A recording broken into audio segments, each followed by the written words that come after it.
All right, and then I will click record here on our end. We're bringing in folks to the chat now. So 1 second.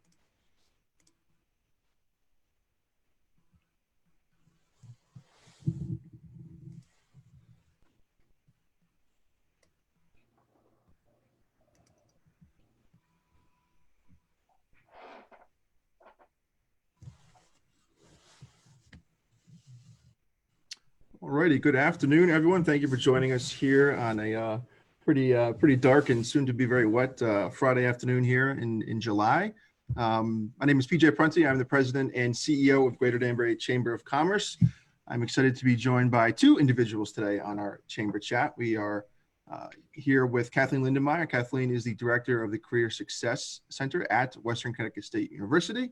And Rich Portelance. Rich is the founder and CEO of CareerPath. So thanks again for the two of you joining us. How are the two of you doing? Kathleen, we'll start with you. How are you and your family holding up? We're very blessed. We're good. We're safe. We're healthy. We've got food on the table, and I've got a great job at the university, trying to look out for our students. Very good. I hear that. And Rich, how are you and the family doing? I know we were chatting earlier. You got some kids back at home, right? Yes, I do. A 23-year-old who came back home from New Jersey, a 19-year-old who's at college in Providence, and he's been working from home. And I think he's going to probably stay home for the fall semester and do remote. So it's nice to have the family back together. Like Kathleen, I feel blessed to have this time, which was unanticipated, but at the same time, we're dealing with all these other challenges. So sure. Hanging in there. Glad to hear both your families are doing well. If you guys wouldn't mind taking just sort of a quick minute or so to give a high level sort of summary of the position you hold and the organization. So Kathleen, we'll start with you if you wouldn't mind. Yeah, thanks, PJ. And thanks so much for inviting us to be a part of this at Western. I'm the director of the Career Success Center, as PJ had mentioned. And basically what I do is I advocate for all students at the university. So all, somewhere between both undergraduate and graduate. And we're one of the few schools in the country that also give lifetime use of our services for our alumni. So as part of the Career Success, I do kind of everything from working with employers and bringing opportunities to those students through a myriad of different means. We also coach them on how to, what we say, do kind of life designing. We coach them on how to do resumes. We kind of run the gamut. We're just in the process of creating a 68-page document, which is just covered with all the stuff that you should be able to do as you get out there. I've been there for 6 years, and that came after a 26-year career in the United States Navy. So anyway, really happy to be back in the Northwest corner, doing what I do. Excellent. Thank you. Appreciate it, Kathleen. Rich? So I'm a proud WestCon grad, as Kathleen knows, and we've been working together for a number of years here. My business is CareerPath. We help students transition from learning environments to doing environments, and ours is a digital platform, and we're trying to build out tools that will enable success for students, whether it's finding job opportunities, understanding the skills that they need to develop, getting access to internships or other relevant types of modalities that will help them to be as successful as possible. So that's our mission. I've had about 15 years in education and 25 as someone in digital technology. So I brought those together and created a company. And we're very proud to be working here in the Northwest corner with Kathleen and a number of others. And I think we have some exciting things planned. Excellent. Thank you, Rich. Appreciate that.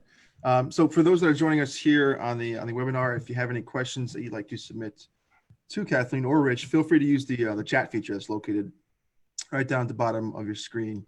I'm actually coming up on my 10-year college reunion, and I remember when we were in my senior year looking to graduate and for jobs. Now, obviously, it was about a year or change into the Great Recession, so a lot of lot of conversation was focused on, like, what's that job market going to look like for you when you graduate. It definitely was. I remember it being a challenge for both myself and many of my friends. Kathleen, maybe we'll start with you. How has and will COVID-19 impact new college grads and the job search that's going on currently? There has been a significant impact, both positive and negative. Sure. Obviously, there's been across the country, a lot of students have had jobs put on hold, jobs canceled, internships changed, some going remote, some canceled. So there's no doubt that there's been a significant impact. However, with that impact also comes opportunity. So it is now, because of this more acceptance of online work, actually opportunity has broadened in some ways. So students might not just, even though you could live in the Danbury area and work for people all over the United States potentially. And there's a couple of ways that with a little bit of creativity, you can find ways to do that. So we've seen some of our students do a little bit of a retreat because they see that and they just don't know how to operate in this new environment. So the kinds of things that we've tried to do is kind of double down on reaching out to the students, getting them to come in, do things virtually, and talk to us virtually, and have more information available for them at the ready, so they can hopefully make some of these decisions and take some of these actions themselves. But no doubt, it's been a great impact. Yeah, absolutely. Rich, let's talk about some of the trends that you're seeing over these past several months. What interconnected trends are you seeing both in academics and business today? Sure. Well, certainly with the change in academics, there's a scramble to figure out how to engage the students, as Kathleen was pointing out. And the challenge also is that a lot of schools are underfunded and understaffed. Kathleen is and I'll embarrass her, she's a rock star. She makes more happen with the dollars she has than anybody I know.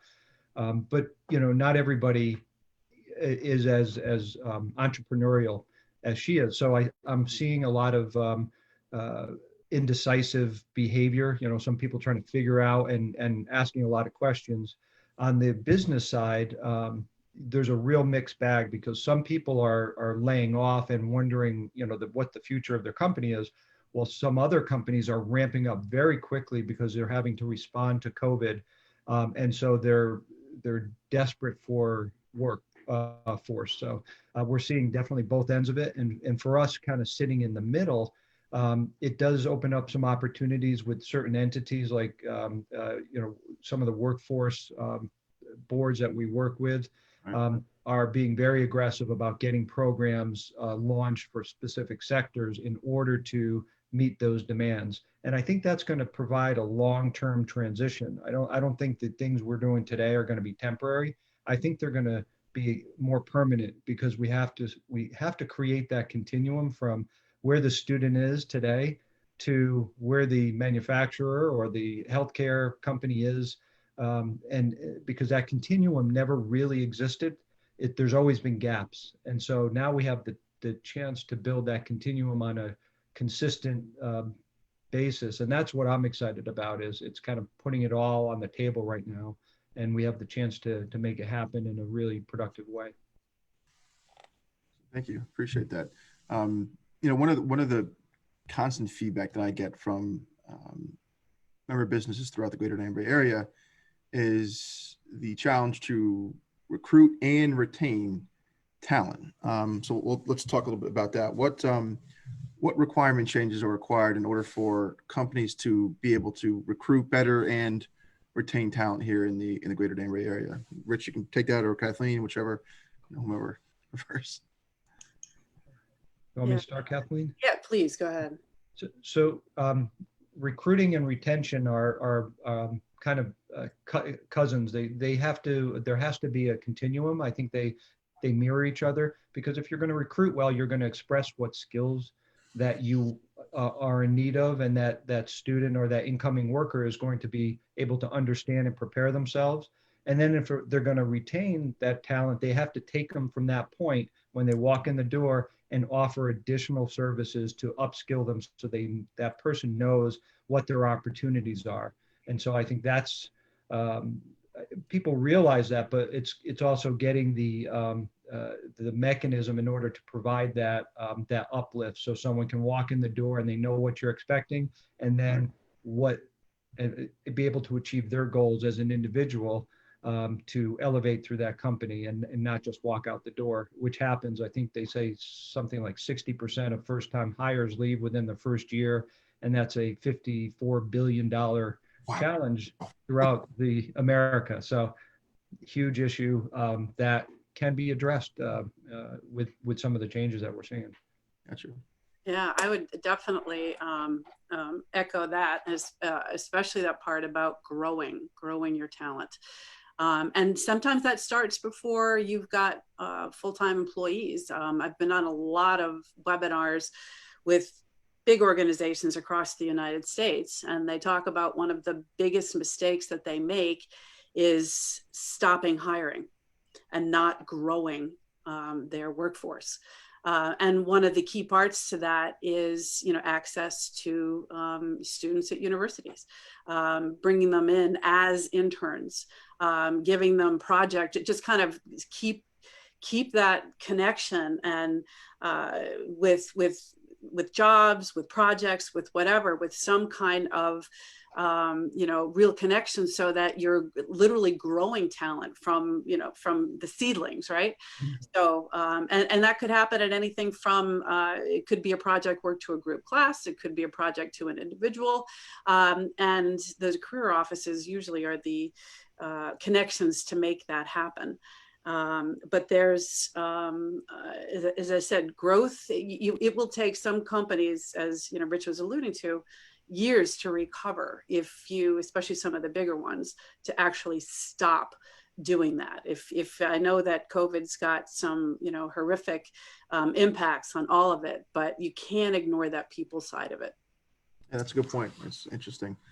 So continuing, Kathleen, off of your points about the connections and establishing those, what are some of the ways that our chamber, the Greater Danbury Chamber of Commerce, and the regional employers that we work with can specifically recruit WestConn graduates? Yep. Many ways. Have a conversation with us. I'd be happy to, sponsor everything from a talk, if you want to get some just of an interest. Virtual career fairs are now the ways of doing business.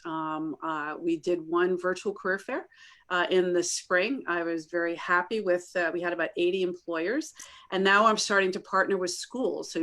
So with virtual career fairs, you frequently get access to more than one school. Sometimes it's just one, but career fair is a way to do that. This fall, we're going to have probably 3 to 4 career fairs, and because now with some of the embedded software that got a lot better overnight, I'm actually able to do this, to more customize the audience with the employers. We have standard pieces of software, actually the career fair capability and recruiting for jobs is all through. We use something called Handshake. Handshake is the biggest platform for colleges across the United States. Do elbow bump now. Elbow bump now, I know. That's true. I was going to ask you. We're going to change. They're not changing their name. It can be which is killing me. I mean, I'm a handshake. I know, but I mean, it could. It's the virtual handshake. We still need to do that. We still need to connect, even though it is virtually through there. But Handshake is very, very powerful software. Anyone in the Danbury regional area, anyone across the U.S. can have a complimentary account through Handshake. You can access not only my students, but students across Connecticut and the US, because many colleges are choosing Handshake. Actually, Central Connecticut State University just signed on last week. We've had it for a little over a year now. And this is a way for you to not only just post your positions, but post who you are. You can view student profiles. You can actually, it's a great recruiting tool for employers, as well as from the student side. We kind of, the whole idea is that what my office does is work to bring those two together. But, and there's even more of that, internships. I mean, I could just go through a myriad of ways that I would love to connect employers with, to start developing relationships, because you want to grow this, you want to grow it early. Absolutely. So just a reminder for those that are interested in submitting a question, you can do so through the chat feature. We just got one from Kelly. She asked, how does she connect with the two of you? And I just sent out both of your emails to all the attendees. And she specifically asked, is there a charge involved with posting No, job opportunities? no, it's totally free. It's totally free. Reach out to our office, and please use my website. If you just even Google WCSU Career Success, you'll come up with my office. I have a tab there for employers. Click the employer tab, and in there, I'll show you how to post internships, how to post jobs, the career fairs. That's kind of my connection with others. And I'm employing a student right now to even add more information there to make sure that we're being even more instructive, because I know that it's tough. You can't walk into places anymore. So you have to put more and more information online. But yeah, there's and I'd be happy to have a personal conversation as well. So reach out to me. Thank you. Let's sort of stay on that recruitment conversation. Rich, how can companies benefit from the concept of hyper-local recruitment? Sure. So this is, I think there's two challenges, right? We have the more national approach, and Handshake does a terrific job, as Kathleen is expressing, to connect companies throughout the nation and get them to colleges. CareerPath is focused on hyper-local, and similar to like a Craigslist idea, where you can select a region and then you're finding resources within that local region. CareerPath is building out that same kind of function. So whether it's a workforce board, a college, a high school, they are all interconnected, and they all have interrelated needs. And the businesses in that area do too. Currently, students don't have a really good fundamental way, especially at the high school level. At a college level, when you have a Kathleen Lindenmayer, you have capacity to understand what's in the local region. But if you're thinking about stepping off into the world of work directly from high school, you probably don't have a clear idea of what companies are in a 40-mile radius of your school. And if you want to go to work in a specific sector, how do you understand what those opportunities are, or if you're a dislocated worker? And so hyper-local is an idea that connects all those disparate groups, brings them together, and provides those opportunities to the job seeker to not only just find the employer, but also skill up for that opportunity. So what we're providing is a pathway tool, so you can understand if let's say company Barden, as a local company, is looking for a machinist, here are the skills you need to go into that job. And it could be soft skills like critical thinking, or showing up to work on time, just learning about those simple things, and then advancing through a skill matching continuum, and then be ready for that job, and then turn your profile over and say, I want to apply to that job because I'm a good skill match. So that's how hyperlocal works in our mind. It's not a quick hit. It could be, but a lot of times it's what we call long tail recruitment, where students have that, from junior year on, they could say, I want to go to community college for 2 years, or I want to be in the business program at WestConn, and then get a job because I see what's available out there, and that's what I want to aspire towards. So we're trying to give them that mechanism to take those steps over time to achieve that goal. Excellent, thank you. Kathleen, you mentioned internships. I think it's worth revisiting that and how important that is. I had the opportunity to do 2 internships when I was in college. One was down in DC, was going into my senior year, working in the Senate, interning in the Senate. And then locally here in between, in the middle of my senior year, I'm working at City Hall. I can say unequivocally that it had both those internships, a direct impact in my ability to sort of get my foot in the door and to sort of expand my experience. And it was tremendous, really, really a great experience. And so how can local companies team up with WestConn for internship opportunities? Yeah, thank you. And even internships can run the gamut, right? I mean, internships could be a few hours a week, or it could be the whole semester full time. And we do support internships that are as broadly as that. So they're managed from my office, internships for what we call free elective internships. The university gives the credit usually. That could run anywhere from 1 to 12 credits, but students have to pay for that credit. So it can be very expensive. If students are paying for 12 credits to work full time, they're actually paying to actually get that credit. Through a lot of labor laws, it is appropriate that internships be paid. Sometimes I have seen them especially for things that are nonprofits or companies that are just starting up. We might be able to, we work with them. There are a handful who are not paid, but most of them are paid. Sometimes students might get, some kind of a kind of a one price, for so many hours. We can work that too. So I've got a guy in my office, Dr. Anthony Treleglia, who manages that. We manage that. He's personally works with a lot of people across the Danbury area because most of ours are local. It could be remote. They could be in person. They could be remote.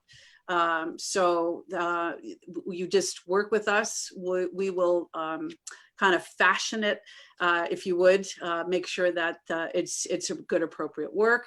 There are our best practices for being able to open up some opportunities to the students while you're working there. It's not just cheap labor. Obviously, the students are getting something from it. Hopefully, you are getting something of it as well. As well as being able to do something that actually gets the work is assessed. Those are good practices. So at the end, we even have, we brought in software to even make this even easier for the employer. All they have to do is kind of fill out a form of how well did they do in these areas. And that's done really pretty much. The students have to write a reflective paper. They have to keep a work diary. So there is a little bit of work that is done on both sides, but in the end, it's always well worth it because many of our students actually get employed full-time as a result of that. This is a way for employers to see, is this talent that I want to potentially use in the future or go back to, or it can be very, very powerful. And I also wanted to mention this concept of micro internship. Micro internships are kind of a new concept. But I know a lot of them nationally are run by an organization called Parker Dewey. So anyone, even in the Danbury area, could post a micro internship, 90% of which are remote, which is a project. So you would work with Parker Dewey, you would post your project. It is a paid, but you get competitive. They're very competitive. You get people from all over the country that could potentially apply to that. And I'd like to encourage more, and I'm planning on working over the next year with people more in the Danbury area of creating even local micro internships, which is not a full internship commitment of somebody all the time. It's basically saying, I have this project, let me review resumes for people who might actually, because they're competitive, who might want to do it. And I'm going to give them this project to do. It's something professional. And it's been popular actually with all industries all year round. Usually they're between 10 and 40 hours total instead of 10 to 40 hours a week, which is what a regular internship would be. All right. So internships, micro internships, are there other ways that students can get experience that makes them ready to work? And if so, how can the region play a role in working with the university to connect them to those experiences that they need to be ready to work?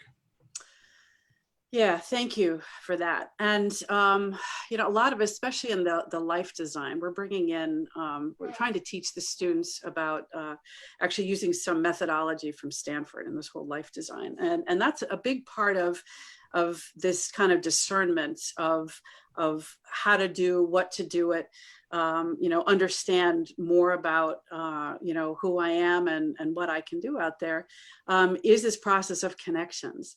So even just for the standpoint of just getting these practical connections with the students in some way, getting either, whether it's going before, get a couple of people together to talk about, connect them through a board, reach out, using LinkedIn, knowing how to do that, knowing your personal branding. There's even working mock interviews. You want to come in and do, mock interviews with a bunch of students. That would be a way to get connecting and even get some kind of experience. Inviting a bunch of students in just for a day. We could do that. We could just say, hey, I'd be open to this particular day. Could we get a bunch of students in? Matter of fact, that's something I'd probably like to talk to later with you, PJ, about, is maybe getting a couple of days in certain industries, kind of like a mini, you've got a great leadership Danbury program. Maybe we could use that for some of the students, kind of get them out, have a day where we bring out students and have them see the different sides of an industry, just to kind of get that, make connections and get a firsthand look of what all this is. So in addition to getting the students out there, we'd love to and love to host getting employers in virtually, of course, for the foreseeable future, Right. but hopefully real as well. So yeah, there's many ways, and I'd love, and I'm sure there's more that we haven't invented yet. I mean, because this is the whole idea of, what do we do now, Right. and think of creative ways to do that. Excellent. Thanks for the information. Appreciate that. We just got a question from Michael. What resources are available to help theater and acting students transition their skills to fit the needs of today's COVID employment opportunities? Yeah, that's a great question. Well, first of all, they can certainly work with, if they're theater students at our university, please use our office. For the visual and performing art student, I think a lot of them just think that that's the only thing that they can do, right? Which is not at all, because they all have marketable skills, and we can work with them to get ideas through life design, through other one-on-one coaching, of help them bring out what those skills are, and help them through assessments. That's another big thing that my office does, is when a student comes in, we kind of have this thought process of, we kind of distill down into this discovery of who you are, discover what's out there, learning how to, where the different ways to get experiences. And at the university, we haven't even touched some of the ways, even within the university, they can do that. Ways to, create, what your resume is for your theater student is not the same as what you're going to have a resume, depending on how you're going to use those skills to do other things. So we can help them translate that, and then find all kinds of other creative ways to activate that, because it's not just, even though you're a theater major, maybe there are other ways to work in entertainment. And a lot of it is this whole, again, going back to life design, a reframing concept. Reframing who you are, but reframing what you could actually do with these valuable skills that you have, that are not just confined to this one certain type of job in this industry. So yeah, I'd love that question. Love to open it up, peel out that can, and let's talk about that. So have them come into my office. We'll have a conversation. Michael, thanks for that question. Appreciate it. So there's been several, buzzwords that we've been seeing in every other article. Unprecedented, pivoting, right? Actually, I like the one you just did, new framework or something. What did you just say? You said reframing, right? Yeah, that's another relevant term. New normal as well, right? We've been hearing that often throughout the past several months. How do the two of you, Rich and Kathleen, see how the students will prepare for this new normal and remote work? What are your two thoughts on that? I would have to say that our students today, because they're digital savvy, that they are already have the required tools to be prepared for the new normal, more so than us older people. They grew up on their phones, and that's where the initial engagement points are going to occur. Because as Kathleen will probably attest, what we see often with our clients is that the students hesitate to engage. They have trouble doing that first in-person engagement. But if you provide it to them on a mobile device and say, here's a little action item, and then a second action item, and then all of a sudden you get them involved, then you can see that increased engagement. So they kind of get that continuum. That's how they operate initially. So I don't think that they're going to really have a lot of stumbling points through the COVID crisis. It's just figuring out, when they can't see that there's opportunity available, where do I go to get that opportunity, knowing what resources are there. And, people like Kathleen are great about presenting those opportunities and those engagement points so those kids can get involved in whatever is available. What a lot of them don't understand, though, is that it's a process, and that even though these opportunities may come out, and actually I've got a special, and anybody can use this, by the way. There's a lot of stuff on my website that anybody who's out there looking for a job can use. There are a handful of things like the access to the handshake jobs and others that are password protected, but most of it's open. And I have a special thing that we've tried to curate jobs for remote jobs and how to get remote skills and how to do all these things remotely. But it's still a process. Getting out into the workforce is a process. So, it takes a lot of this self-discovery. It's a process of, understanding, what am I really going after and why? And what are those things that I have to do to be able to show myself ready to do that? And if I'm not, where do I go get those skills? How can I, and then reframing, right? We talked about reframing and the ideas. What might this look like in a new environment? Yes, the students are savvy. And Rich has got a great product called in his career path that he's been developing for the last couple of years that helps kind of guide the students through this process.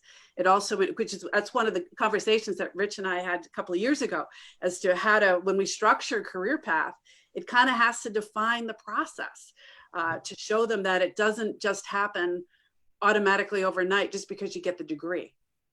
You have to be able to, make those connections, have this bias to action. You have to do stuff. You have to make those connections. You got to get curious about different stuff. You've got to collaborate with people. You have to join some organizations. These things all help you redefine who you are and open up opportunities. So I think it's that power in the process is really important. Excellent. Thank you. That's a great point, Kathleen, is understanding that process. As she said, a lot of times, over a 2-year continuum, students don't know what to do. What's the next step? And they're afraid to ask. Right. But if we signpost it, and that's what CareerPath does well, is we signpost it and then we can have them check off, okay, I did this, and then I've earned a badge to get to the next step and so forth, that then they see the continuum, they see the progress. We do some fun things like compare them to their class so that they know kind of how they're doing compared to their cohort as they go through that continuum. It empowers them to do more and more and gets them excited about the process. So there's some gamification involved, but these things, again, they're all familiar with through other sources. So now we bring that to career planning as well, and it makes a difference. I think it makes a big difference. And understand the strategies to get unstuck. Many people get just stuck. They're like, I've done all these things. I think I've checked the things. How do you then get unstuck? Which is that other power, going back to some of the stuff that we're bringing in, this whole life design, and how to, because we're using all the concepts of what entrepreneurs use, which is where this came from. Stanford, Silicon Valley is trying to get unstuck. Failure is okay. But let's find out what all those other creative things are to move on out of your unstuckness, to try to open up that aperture. Yeah. So relative to that point, actually, we just received the question from Michael again, is how do you address the psychological and emotional needs of the job seekers? And you sort of were almost already answering that question to a certain degree. Yeah, no, that's a good point. Michael, you've got some great questions. And it really, it's important for, especially today in the COVID, for people to connect, and find, and you can find some of the more, empathetic connections. Great word. People who are in that, even more so online. But even reaching out to other people for ideas, because that's the other big part of it too, which we emphasize is, not to overuse a term from Before It Takes a Village, but it's like there are a lot of other people out there to reach out to help you kind of get some past this unstuck, get some of the reframing. If it's, I'm not a counselor, so to address the psychological needs, I'm not sure, but I tell you, I do have a lot of people that once they end up kind of talking through this through some of our coaching, they do feel a lot better, they say. So I'm not saying that, but there's a lot of things that we can do, is addressing what you can. And the other thing, I guess, Michael, too, is sometimes there are things that you just can't change. And one of the things we call these gravity problems. There are things that just because gravity, you're not going to change, right? It just is what it is. So you can't change it. So let's look at what you can change. And then some things usually happen once you realize of this things that you can reframe, you can change, you can move on, of things which you can, and that can make all the difference. So thank you. So we got about one or two questions left here. And again, if there's anyone else who wants to submit one, I'm actually surprised Paul Steinmetz has not give you a really challenging and tough one yet, Kathleen. I assume we would have seen something challenging coming from Paul. You guys talked about career fairs and the importance of that. What do the future look like for career fairs at the university, and what will it look like for our employees and for WestConn? Yeah, that's a great question. And I tell you, I was so excited. I have it in a notebook after I got done interviewing most of the 80 employers that came to our virtual career fair. I had never done a virtual career fair. The others had not done. And you can, by the way, you can find virtual career fairs just by Googling virtual career fairs, and you can attend them anywhere, or some of them across the university or the U.S. But what they look like is they're surprisingly intuitive, right? So most of the employers that I had interviewed had not done a virtual career fair, but they found it just kind of, again, reframing, wrapping your mind around what we are doing today with COVID. You walk into there's different rooms. Every employer has a different room. That you kind of visually see the employers that are attending that career fair. For handshake career fairs, there's going to be a little bit more preparation. And the preparation is going to be that, yes, there will be some open sessions, but you actually have to sign up for some individual, which you see, by the way, you can, just like this, there's a room like this, you can see a bunch of people, and then some of them will go off and there will be some individual time that you can sign up for. To actually talk to an employer about their opportunities. So Handshake is actually building in quite a bit of flexibility. So there's not either long lines of people, or it's not just people talking over each other in one room. They're kind of doing a little bit of both, a hybrid. And there'll be sign up. I'm actually going to be releasing in the next week or so the dates for some of the career fairs. So normally they're about 3 hours. You just sign up ahead of time. Normally we've, because the software, we do pay for the software, there's sometimes a nominal charge for that. It'll be less than it was for those that went to our live career fairs. I can say that with Handshake, it'd probably be a little bit less than what that is because it's an online platform. Some of them is amazingly cost a lot more, but this one is for this semester is going to be a little bit more affordable for us. So yeah, it's just similar to what you had before. Is you're going to sign up. We're going to walk you through how it's going to work. You'll get through that ahead of time, and then on the day of, you get access to all kinds of students. Perhaps I'm looking at potentially some partnerships with other schools as well. We're trying to get the CSUs, Connecticut State Universities, to work together. I just partnered with Eastern on my last one, so employers had access to students from both. from both camps. But I got to get the students used to this too. Everybody's a little apprehensive. How is this going to work? But it works. Just sign up. Just do it. It's like this bias to action. Just do it. Excellent. Thank you. Okay.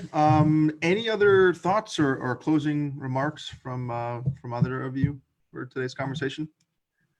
I would want to add to kind of top off what Kathleen was talking about in terms of businesses who are looking to recruit, having those availability of resources at the Career Center. The Chamber of Commerce, you and I have spoken about last year, we did the career fair at the mall, and that's evolving. And I think for a different type of worker, they're going to need to find other resources. So I think local chambers will be a resource, workforce agencies, and through CareerPath, we're bringing a lot of that together, a lot of those parties together in order to create those pathways. And Kathleen and I have talked about building specific pathways to like sponsor pathways for specific businesses who are going to do a lot of hiring from a specific university or school. So there's customized ways in which to do that. We'd be happy to talk to people about building customized pathways. But I think, the great thing is that there's, we presented two different real options, hyper-local, and what that means if you're looking at entry-level recruiting from a high school level or dislocated worker level to the four-year degree person who is looking for something very specific. And there are options out there. I think COVID had forced our hand a little bit to think a little bit more advanced, but fortunately, I think a lot of the mechanisms were in place. We just had to ratchet up a little quicker. Right. Absolutely. Kathleen? Yeah, I think this is reframe. Look at the opportunities. There's a lot of things that are changing. And I think some of us tend to mourn, oh gosh, this was so great that we could do this in this way.